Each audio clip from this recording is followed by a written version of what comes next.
to have you with us in the 9 p.m. edition of the Urban Debate. We first focused on testing in the past 1 hour. We're now going to talk about the oxygen shortage. And one thing which is very difficult to understand is why is it that we are still struggling with the allocation, the distribution, the logistics of the whole oxygen supply system. If we've been told now for 2 straight weeks that there is no shortage of oxygen in our country, why is it that state after state is now looking at an oxygen shortage?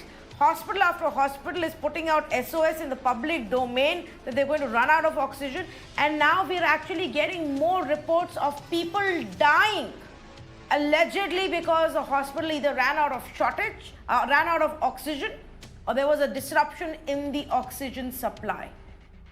27 people have allegedly died in the last 24 hours because of this oxygen crisis. In the second wave, yes, a lot more cases, a lot more serious cases in dire need of oxygen have happened. But this crisis now has gone on for over 2 weeks, more than that. The Delhi High Court has been hearing the case for over 10 days. Why is it that on ground we are still struggling? Let me tell you, in brief, what is the situation in some of the states. Delhi continues to have the same issue even now. They continue to say that they've only got 40% of the oxygen that they need. The High Court had to issue a contempt proceedings to the government. The Supreme Court then stayed that, but asked the central government to ensure that the demand for 700 MT of oxygen is given to the national capital. And yet the problem continues. In Maharashtra now, they are saying that they want more oxygen, and that 16 districts have active COVID patients who need oxygen. There is a demand for more tankers and more oxygen supply. Karnataka case landed up in the Karnataka High Court, where the High Court had to order the center to give more supply of oxygen to the state, a state where now in 4 different places people have died allegedly due to oxygen shortage. Kerala has now requested more oxygen supply, a state which was so far just a few days ago an oxygen surplus state is now seeking more. Punjab is saying they're not even getting what is allocated to them. They're not getting it from Haryana, they're not getting it from Dehradun, they're not getting it from Roorkee, whatever has been allocated, and they're seeking more help. What is going on in this country, and why are we not able to resolve this problem even after so many days? I'll tell you one example of where we are failing. In our country, viewers, one hand of the government department doesn't know what the other hand is doing. That is what is the reality. Indian Express reported today of how oxygen cylinder factories have been shut at a time that we are facing shortage of cylinders in this country because of an overarching order of shutdown on industry so that all can be diverted to manufacture oxygen. The oxygen cylinder manufacturers have been shut down. And nobody seems to be responding to their plea about opening up. Can you imagine that? In the state of Gujarat, they have the capacity to manufacture cylinders which can be of such a big help right now. We are exporting it from the rest of the world. And these plants remain shut because of some bureaucratic hurdle, because somebody passed an order without thinking and nobody's bothered to hear these guys out. The Allahabad High Court has gone to the extent of saying deaths due to oxygen shortage are no less than genocide. No activist is saying this. No government rival is saying this. This is the court which has said so. And yet on ground, despite court after court intervening, expressing anger, pulling up governments, nothing is changing. So we're going to put the spotlight again on this question. And I say good evening to Vikas Singh from our ASG joining us this evening, Charu Pragya of the BJP, Ravi Srivastava, political analyst, joins us this evening, a backer of the Aam Aadmi Party because AAP won't join us on our conversations. They're too busy. Dr. Prasanna, President for Private Hospitals and Nursing Homes Association, joins us from Bengaluru. Siddharth Rastogi, Executive Director of MVS Engineering and Oxygen Manufacturer, and Dr. B.L. Sherwal, Dr. Rajiv Gandhi Super Specialty Hospital from Delhi. He is also joining us right now on this conversation. And I want to start off with Vikas Singh on this conversation. Mr. Singh, I don't understand. 16 courts have now stepped in. From one calling, comparing it to a kind of genocide, to another court which is holding hearings on a daily basis, to even the Supreme Court now stepping in and asking center why has its order not been implemented. And states are still not acting on ground. Now, what do you make of this where the judiciary has stepped in and yet there is no change? Well, Tanvi, there is a big picture and a micro picture. As far as the big picture is concerned, the WHO had told us in 2020, April 2020, that if there is a second wave, then you have to prepare for it.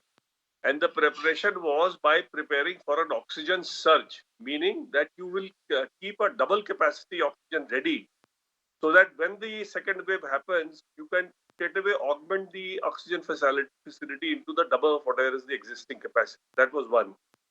Now, and the other thing was that we were initially, exporting our vaccines, because these are the two really important issues which have, according to me, been a failure on the part of the planning authority.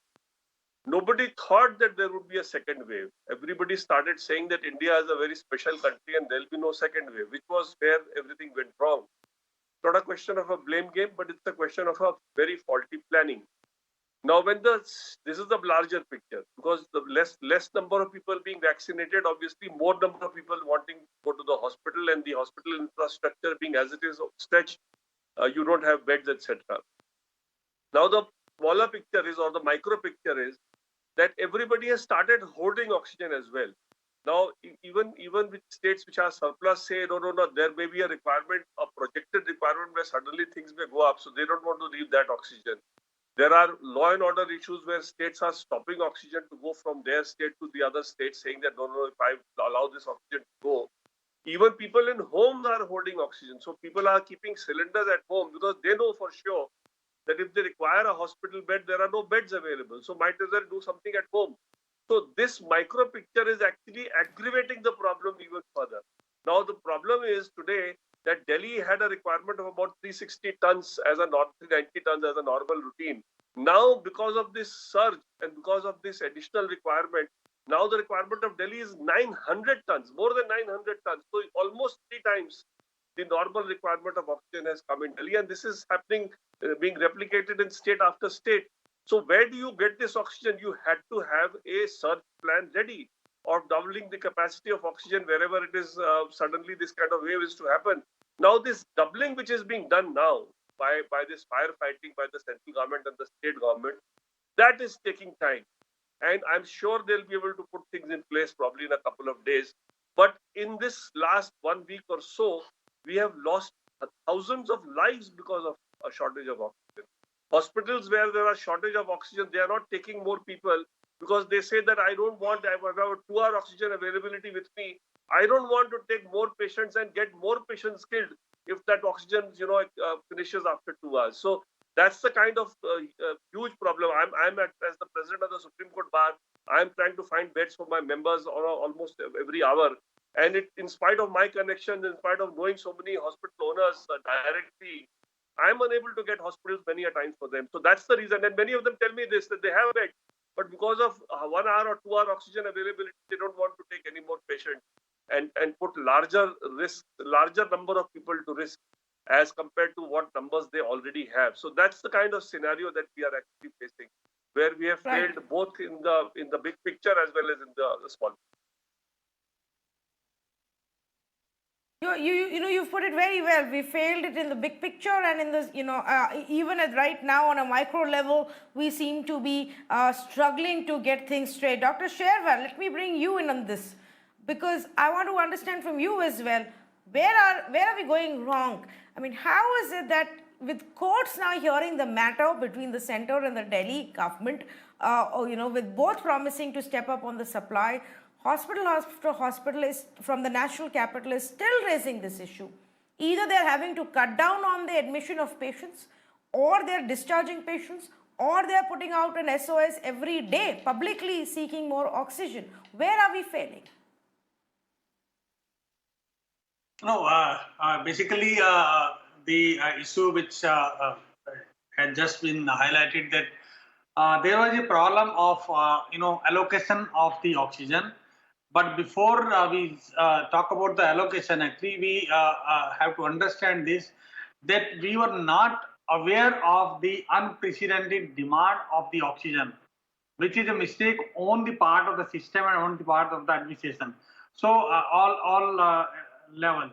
So, but now I think most of the people have understood that oxygen is a commodity which is life-saving, along with the other thing which we have augmented earlier, infrastructure or equipment or drugs, consumable we have, but we never thought that oxygen is also required in such number. Now, definitely, as discussed now, when we don't have sufficient oxygen, we definitely cannot take more patients.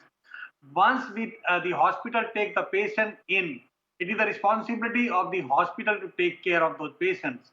But it is unfortunate that really since last almost 2 weeks we are struggling with it.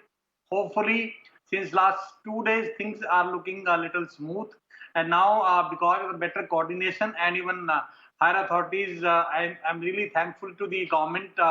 Particularly, I've seen how Delhi government has intervened and center has intervened now. To some extent, we are now okay as far as supply in some of the Delhi government hospitals is concerned. Since last 2 days, we are really relieved. Otherwise, we have to sit in the hospital till late night, till midnight, to face that situation that when SOS call needs to be given, and the level of the oxygen almost touched the zero level, and there we are really in soup, and we sometimes have to prepare our patients and the doctor that we may have to vacate the hospital and advise the relatives of the patients to shift the patient in some other facility. Thou touch wood, we were able to save, and at the right time we could get the SOS call was given, and we were given the oxygen. It was basically 2-3 days back, but now it is all right. Okay, now it is all right for your hospital and a few more, but we are still looking at a demand of 976 MT for May 2nd, supplied 555 MT. That's a 57% of what was demanded that has been supplied, to the point where the Delhi High Court and the Supreme Court board have had to tell the central government to give at least 700 or that was being demanded earlier by the Delhi government, to deliver on that, and there doesn't need to be any more discrepancies as far as disagreements as far as that is concerned. Delhi government's own oxygen bulletin admits that there were 48 SOS calls that were received for oxygen. 48 SOS calls saying we are in dire need where they are running out, and they have then tried and supplied to it at the last minute. And this is not just a Delhi problem anymore. We've now got reports from Bengaluru. Arka Hospital put out an oxygen SOS on May 3rd. 2 people reportedly died. They got oxygen later in the night. Rajmahal Vilas Hospital said they only have 3 cylinders left. They need 230 MT of oxygen for 5 to 6 days, with 12 patients who are on oxygen supply. Abhiram Hospital said only 10 cylinders left against 40 that they need right now. 20 patients on oxygen support. We have stopped admitting patients. Rajeshwari Hospital faced oxygen shortage with 100 patients there. Just in the last 24 hours, hospital after hospital was saying this. Dr. Prasanna, Karnataka didn't have this problem till about 10 days or 2 weeks ago. What suddenly changed, and to the point where the High Court has had to step in? Tanvi, thank you. The last wave, somehow we managed with the resources, but we still faced oxygen shortage last time also. few days we had a lot of stressing situations where a lot of hospitals faced, including one of a medical college called Kempegowda Medical College at shortage last time. But we thought those things will be fixed in the second wave. But we were all caught with a huge wave of cases within 2 days. Almost all the private hospitals in Bangalore were full with COVID patients. The requirement for oxygen went up by 6 to 10 folds.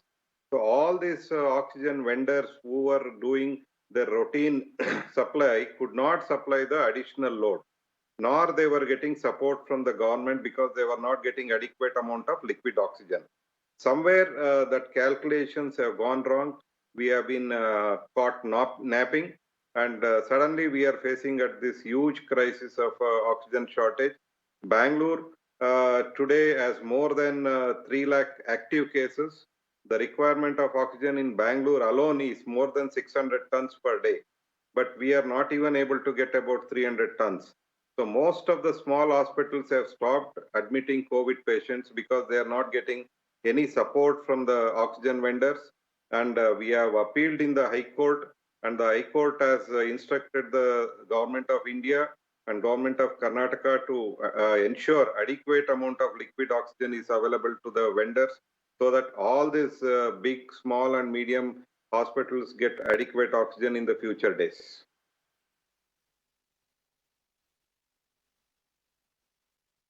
Okay, so suppliers are unable to meet the demand, and so many hospitals, you say, have stopped, taking in as many patients as they could have. In our country right now, we've reached a situation where even if we have the beds available, we don't have oxygen for those beds, and so we cannot treat those patients. Charuk, Pragya, that is so distressing to hear, that we're not able to treat people and we're losing lives for lack of oxygen. Not just those who are admitted in the hospital and are not getting oxygen on time, but those who are not even getting admission for lack of oxygen beds. And it goes one step further than that, Tanvi.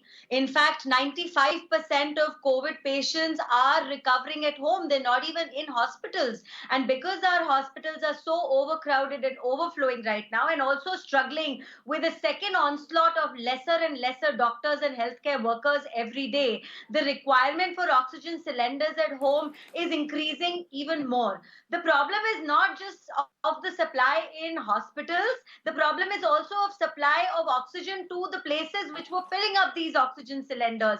So these places are getting shut down for various reasons, some because of black marketing, some because of new government regulations. But overall, the end result is that the patients and their families are suffering. Also, if we don't increase the number of places where oxygen is available, imagine what happens in a big crowded city like Delhi. A large number of people come to one place and queue up for hours waiting to get their cylinders refilled. You're actually increasing the chances of more and more people getting coronavirus. And I cannot think of anything deadlier, because we are at the highest any other place in the world has been. We're trying to find a way to deal with this. The courts are hearing it, but we have to now focus on a solution. I don't think this is a time for me to point fingers at the state government, point fingers at any other person, and I'm not going to do that. What I'm going to do instead is request the state governments to work in tandem with all the departments concerned, speak to the central government and put egos aside. That has to be done. Another issue is that when X amount of oxygen is supplied to a particular state, is there a flow chart of where this oxygen is going and how it is going? Because we have seen in most of the states, the reserves are so high that they are waiting for an SOS call from a hospital to supply oxygen. And I live in Delhi. I can tell you this for Delhi. Once an SOS signal is raised on, say, social media, everybody jumps into action. Within a couple of hours, more oxygen is arranged, and hundreds of patients sometimes are saved. But why is this SOS call needed? Why can this not be done without that SOS call? That's one issue we have to handle. The second issue is that states also have to take some responsibility for transportation of oxygen. Let's all help each other today instead of saying you didn't arrange the tanker, I couldn't pick up the oxygen, so on and so forth. So these tankers have to be arranged on time. I also have a point to mention about the oxygen quantities that Delhi is asking for. So Delhi is asking today for 900 metric tons of oxygen, but it is unable to pick up 490. It is not able to pick up 490. So where is the problem and where is this 490 going? Another thing is the number of patients in Delhi is equivalent What to do the you number mean of it is patients unable to pick up 490? They are not able to pick it up, so it remains in reserves. When the central government allocates that oxygen, it is not reaching the places it's supposed to reach, and they are talking about logistical problems. We have to solve these logistical problems. How long is this going to take? Allow me to make my last point, Tanvi. The number of recovering patients in Maharashtra and Delhi is equal, but Maharashtra is asking right now for approximately 300 metric tons of oxygen. Delhi is asking for 900 metric tons of oxygen. So why is this happening? Is this black marketing of oxygen which is causing it to not reach the patients, their families and hospitals? Because the numbers just don't match up. And if this is the case, the nodal officers which have been appointed, they need to be more accountable. They need to start by first answering their phones. No, but Charu, this claim that you're making about this claim that you're now making that they're not able to pick up, firstly, it is the duty of the state and the center together to resolve transportation issues. The Delhi is not an industrial hub that has, thousands of trucks just lying around. They're using buses in some cases to transport the cylinders. Secondly, in all of the hearings that have taken place in the High Court and the Supreme Court, and the orders by the High Court and by the Supreme Court are centered to ensure they give the supply of what is being sought. So the point is, the center is not even giving what is being sought, let alone anything else. So, Tanvi, that is what I was telling you. What is being sought has been kept aside. But the courts are also at the same time saying that if Delhi government is unable to handle the entire COVID crisis in the city, they should just hand over everything to the central government, and which is fine. Which is fine because even the court seems to have given up on Delhi government. The point I was trying to make is when states with a similar number of patients are asking for 1/3 the amount of oxygen, where is the extra oxygen in Delhi going? The extra oxygen is going into people's lungs only, Charu. People are dying for lack of oxygen. Nobody is just, spraying it in the air for the fun of it. So let's not even sit and get into that kind of a blame game when people's lives are at risk. Now, whether Maharashtra has fewer people who need oxygen or is managing on its own over here, or whether Karnataka, that was claiming they don't need anything till 10 days ago, is now looking at a situation where hospital wants it, and its own state government is running to the center saying, oh, we need more oxygen. The fact of the matter is, like you started off by saying, we need to get our act together. We need to all come together on this and ensure that we don't lose lives for lack of oxygen. Ravi Srivastava, you wanted to make a point before I go across to Siddharth Rastogi. Yeah, thank you, Tanvi. First of all, I think Charu Pragya made a wonderful point that where she said that let's not get into the blame game. Please, blame game will not help either of us. But point is that Arvind Kejriwal, for last 20 days, I think you will recall that by 15th of April, he had made his point clear that I need minimum 700 metric ton of the oxygen. But at no point of time in last 20 days, he got 320 or 330 metric ton of gas only. Finally, I think yesterday or 2nd of May, some 555 metric ton has come. And the Honorable Supreme Court was kind enough to order today that by this midnight, you give 700 metric ton by hook or crook to Delhi government to tide over the crisis. You rightly said it that Arvind Kejriwal does not do the black of the cylinder. He does not sell the gas anywhere. He needs it only for the patient itself. Now, the problem is not of Delhi alone.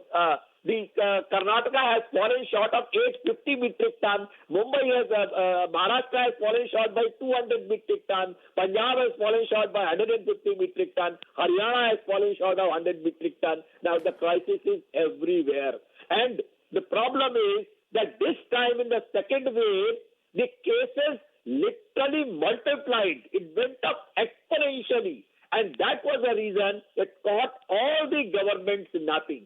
It's not center alone. I would not say alone the central government lost it, but the fact is that even the state governments could not envisage, could not anticipate that the demand will go up like a skyrocketing.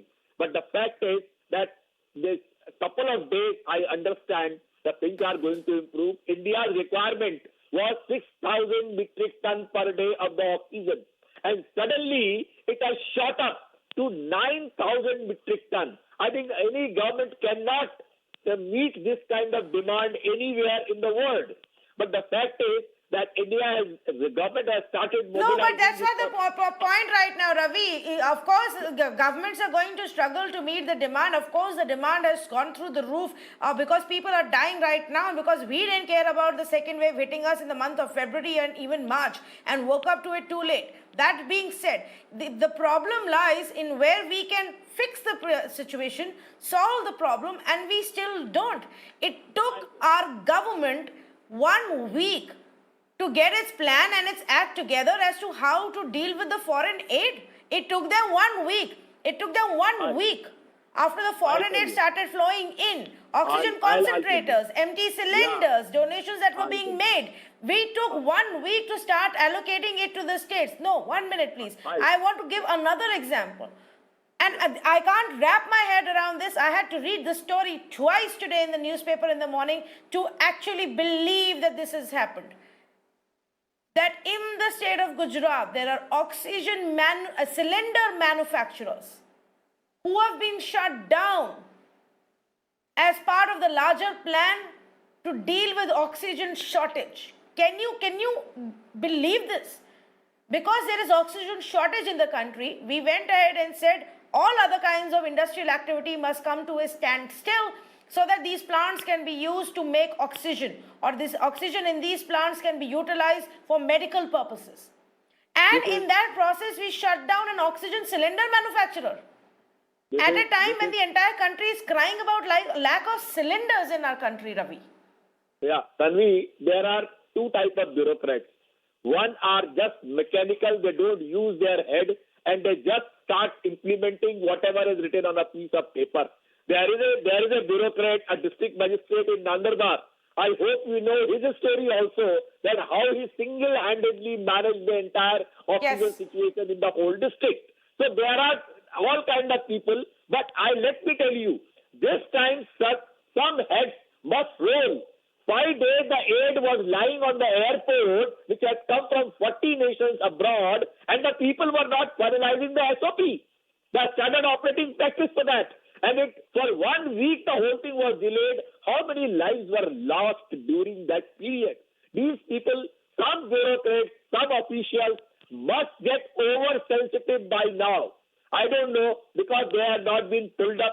The Supreme Court, the SG said, Solicitor General, that by putting the officers in the jail, the problem will not solve. My dear sir, I have a reservation on that. You have to put at least some of the officers in punishment, otherwise the others will not get the lesson.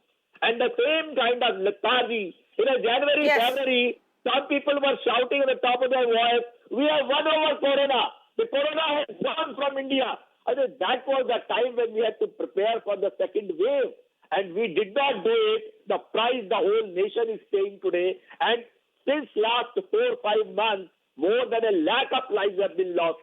1,25,000 lives were lost in 8 months. And now from Maharashtra, Ravi, claiming that they will issue global tenders to set up oxygen plants, to Bihar saying that they're going to set up oxygen manufacturing plants. It's ridiculous that the states who have not done anything for 6 months will not take responsibility for that and now pretend as if they're doing great things. I want to just, before I get in Charu Pragya to respond to this, I want to go across to Mr. Siddharth Rastogi. And Mr. Rastogi, I'm not going to talk to you about politics or the state's blame game and whatever else. Let's keep that aside. Let's talk about the ground issues. For example, the two things that I cited. One, that the cylinder makers' plants had been shut down and nobody realized it or did anything. Two, even the aid that is coming in from abroad has taken a while for us to get to the states. What are the other ground related issues which are adding to our oxygen crisis that we can fix right away? Absolutely. It's actually a very, very good point. And I was equally appalled when I read that in the papers. In fact, we've been in touch with the two manufacturers that are making the cylinders. And it's a similar problem that we face in our industry as well. We are a manufacturing unit that manufactures PSA oxygen medical plants. And our plants are installed in a hospital. And once our plant is installed in the hospital, they become independent. They no longer need to rely on outside delivered oxygen. The challenge that we faced a couple of weeks ago and had to be brought up on social media is that we had approached the authorities to classify us as an essential goods company, to allow our factories to operate, to allow our engineers to come to work, and for allowing our production to continue. With a lot of hue and cry and a lot of problems that were escalated through social media, only after that and the intervention of Delhi police, we were able to get movement passes. And till date, we are still not classified as an essential goods company. So now you have to imagine that every time a government decision is made, a lockdown is put into place, our factory literally comes to a grinding halt. And here we are talking about something that is serving the nation. Similarly, the cylinder manufacturers, they need oxygen for their own steel purposes. They are not getting the oxygen. So it's a vicious circle and a spiral that they're going down, and we go down along with them. So the bigger problem, I'll go to the point that was being made earlier, is what did the hospitals do? What did our country do coming out from the first wave? April 2020 was mentioned earlier. The first wave, at the end of the first wave, did the hospitals do enough? Unfortunately, in our experience, what we found is the larger cities that have a dependence on delivered oxygen did not plan enough because there was abundant supply of oxygen. They had multiple vendors they could get oxygen from. On the contrary, the smaller towns that have had historic challenges in getting cylinders because of supply chain and logistical challenges, they are the ones who are going to find themselves better prepared for this crisis, because they had planned, they had put these on-site generating plants for producing oxygen in their premises. And today they would be the ones who are actually going to see through this crisis much, much easier than the hospitals in the big towns like Delhi, Bombay, Bangalore. And this crisis is unfolding right in front of our eyes.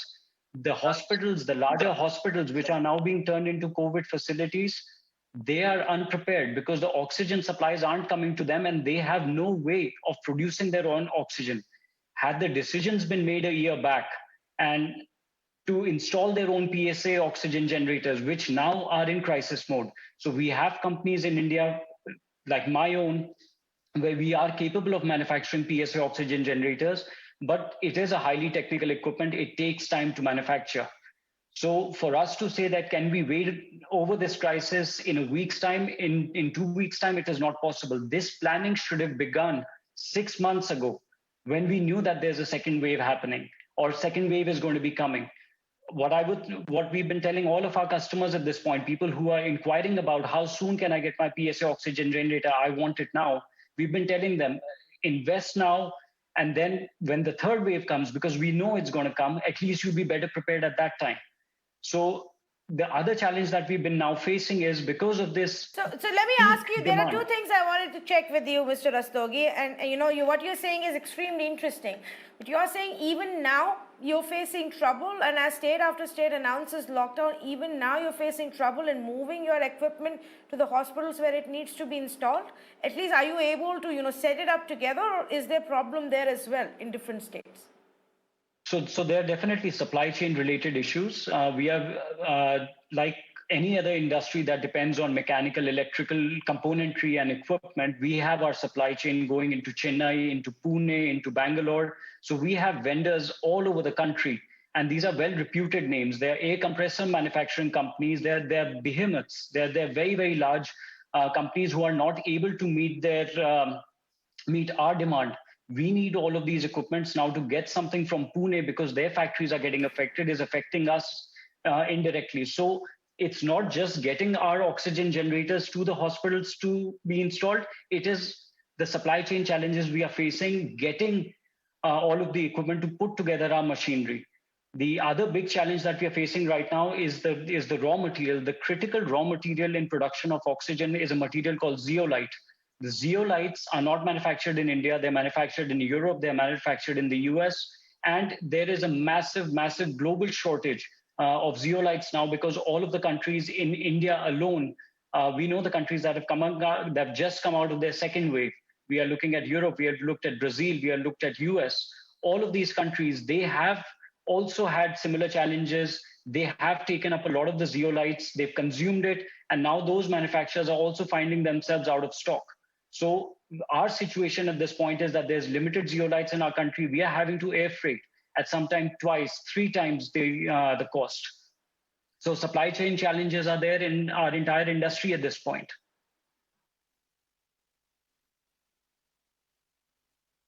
And I can't even imagine, some of these issues that we could have flagged off earlier, known about, planned, and reacted to, if we had actually taken the situation seriously 6 months ago and begun to plan, like how now state after state is telling us, so we're planning for the third wave, while we're still struggling with this in the middle of the second wave, and one hopes they do and they don't forget about it as we move forward, and this case, this wave goes away. Do stay on with me, Mr. Rastogi. I have one more question for you, but I'll come back to you in just a bit. Going back to Dr. Prasanna on this. Dr. Prasanna, whose responsibility will it also be to push these big hospitals to set up their own PSA plants?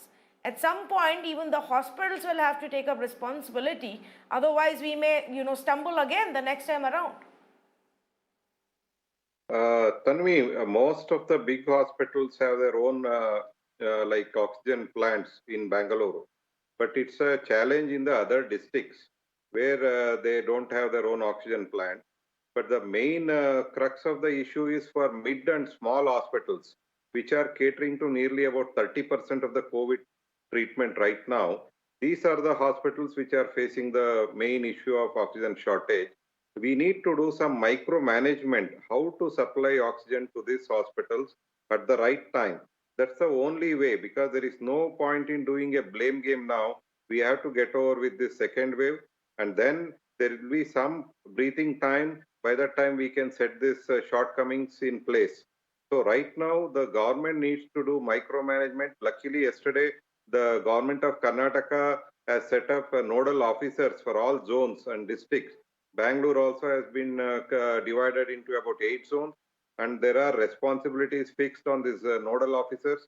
And by the time, if we get that quota of oxygen, this one allotted to Karnataka in the right way, these things will settle down within the next 4 to 5 days.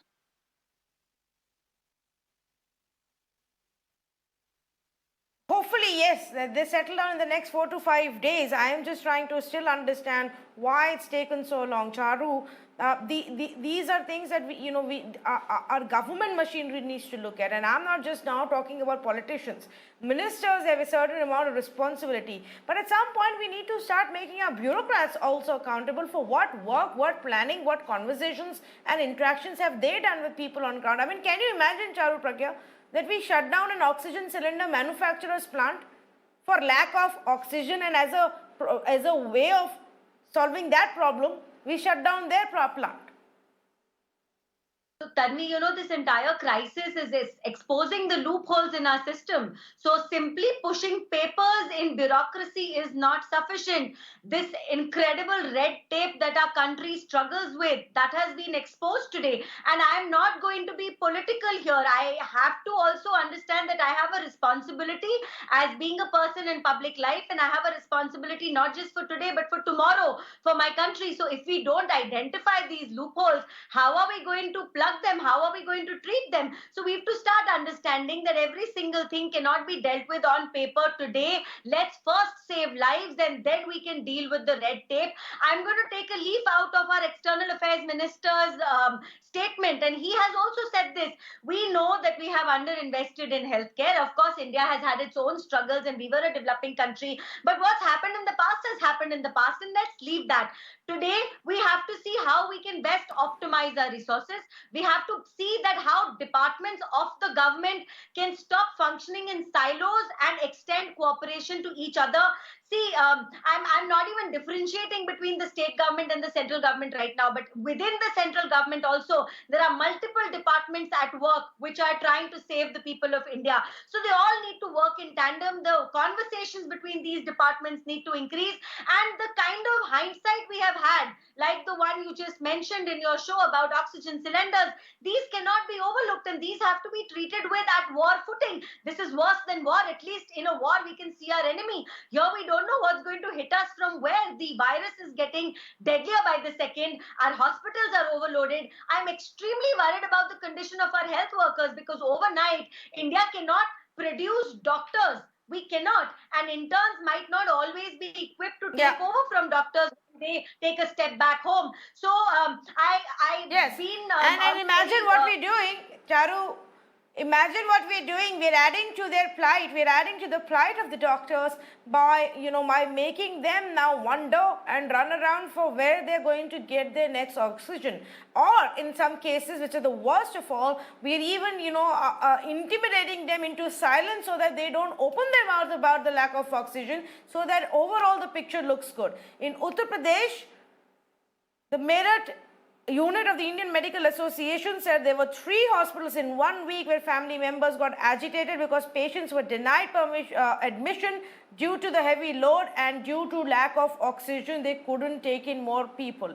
In Haryana, reports of oxygen shortage from hospitals in Gurugram, Rohtak and Karna. I mean, that video from Gurugram hospital that has come in, it is heartbreaking. In an hospital ward, where the video and the one who's recording it goes around showing of every life that was lost there in that hospital one ward on those beds,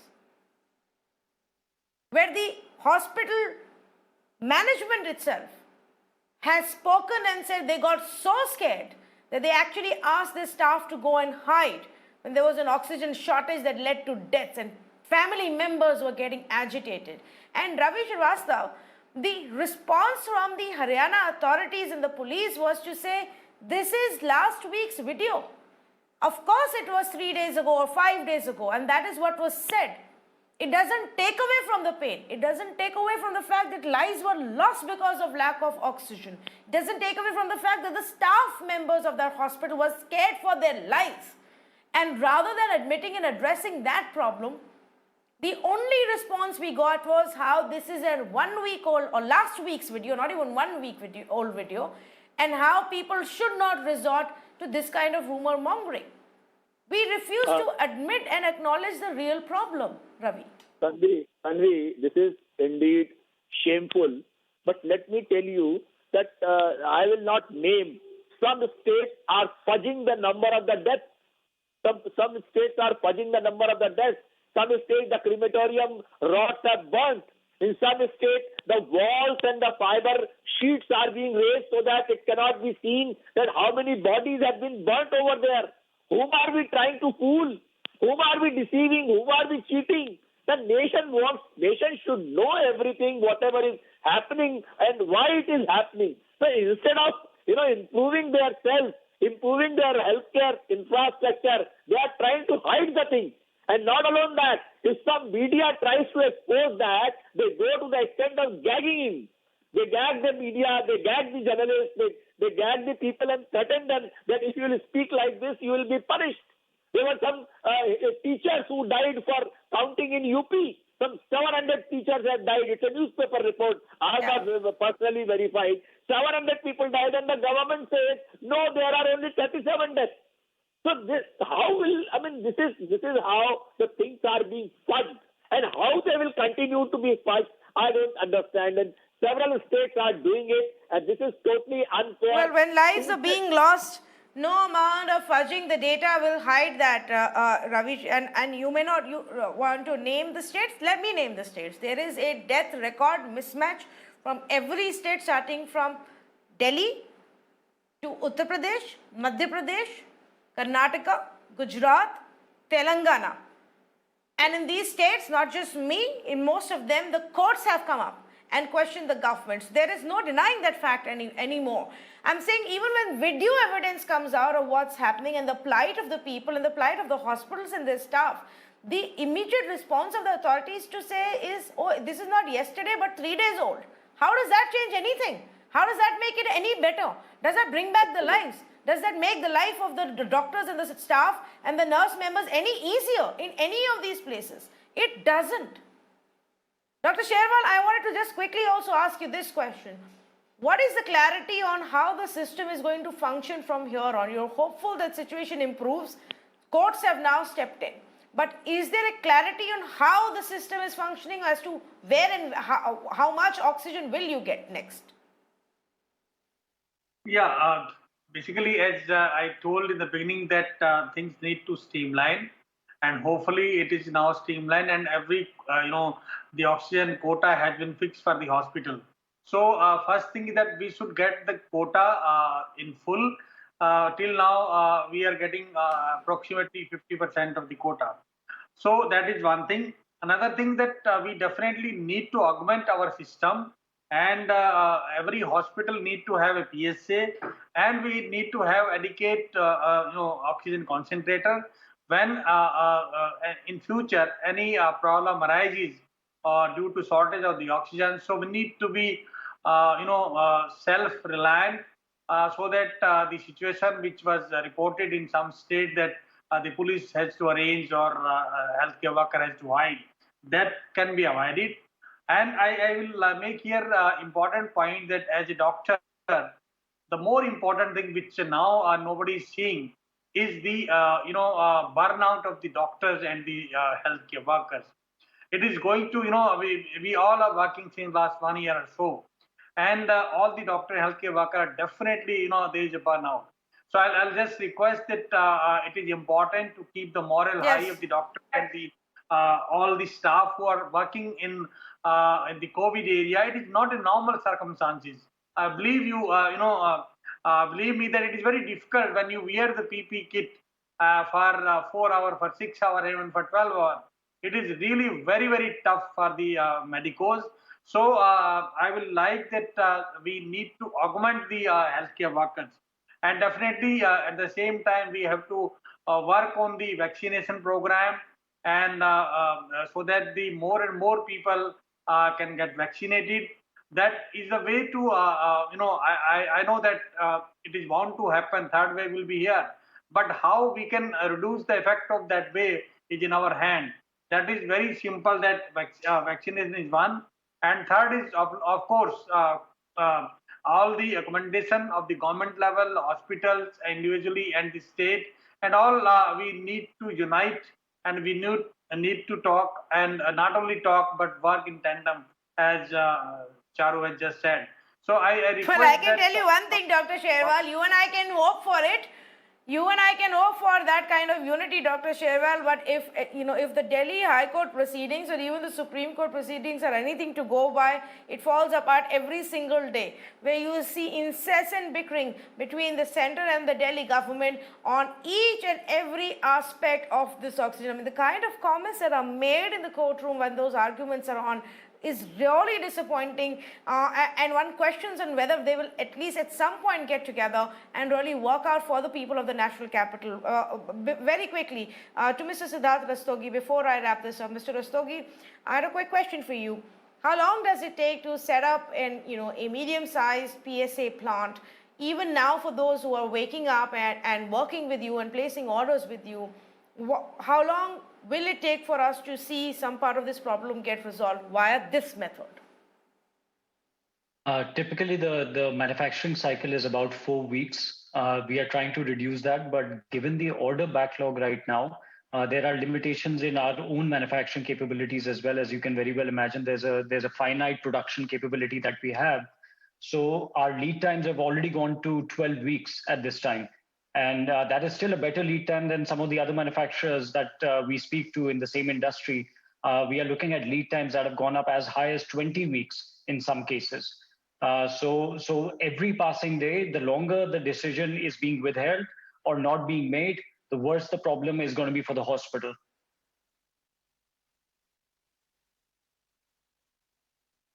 Well, thank you for highlighting that, and I hope the hospitals as well as the government authorities who need to, back you guys up for a smoother process are able to do that. Whatever it is, whether we are importing it, whether we're getting foreign aid, whether we are boosting our own transportation, logistics, opening up oxygen cylinder manufacturers to more oxygen manufacturers, to using other industrial oxygen, to even helping oxygen PSA companies set it up. All of this needs to be done on war footing without any bickering or blame game. Thank you to all of the panelists who joined us on this conversation. Let me just tell you this, viewers. In Gurugram, 6 patients allegedly died due to shortage of oxygen. Hospital staff hid fearing an attack. The families broke down. They screamed and yelled for help. And the hospital said there is no supply. We had sent an SOS and nothing happened. The administration's response when the video came out was to say, oh, this is last week's video, rather than addressing and acknowledging the problem. In Chengalpattu in Tamil Nadu, 13 people died, allegedly after a disruption in the oxygen supply. Now, while the family members of the patients, of course, said there was an oxygen shortage, the authorities came out and said there was no shortage, but there was a technical problem with the supply. Either which ways, 13 lives were lost in Chengalpattu because of an oxygen situation. In Hubli in Karnataka, 5 critical patients died within a span of 90 minutes. The family members said there wasn't enough oxygen. The hospital said the patients died because they were in a critical condition. And then they said that the oxygen demand has been doubled. In Kalaburgi, again in Karnataka, 4 people died allegedly due to oxygen shortage. Authorities again said no, not oxygen shortage, but because they were in critical condition, but that's not what the families claimed and alleged. In Roorkee in Uttarakhand, 5 patients died. An investigation has been ordered into what has gone on. But the hospital itself is saying that we raised an alarm, we still did not get any oxygen supply. In Chamarajanagar in Karnataka, 24 patients have allegedly died due to oxygen shortage in a government district hospital. Now, the hospital continues to deny that this is because of oxygen shortage. The court has now stepped in and ordered a judicial inquiry as to how these people died. In Anantapur in Andhra Pradesh, protests happened by relatives of patients who had lost their loved ones allegedly due to shortage of oxygen supply. And imagine all of those many more lives of those succumbing to COVID because we are not able to admit them in hospitals because hospitals don't have enough oxygen supply. They're cutting down on their admissions, they are discharging patients, asking patients and their families to take them away to any other place wherever the hospital oxygen is available. Doctors are giving these distress messages to their own patients saying, we can't help you anymore. Can we please get our act together? Plug the loopholes, look at the policies and implement them properly on ground. Help the states that need transport. Help the manufacturers that need your support right now. Get things going. Cut through the red tape. Cut through the bureaucratic hurdles. That cannot be an excuse for losing lives in our country right now. Thank you for joining us.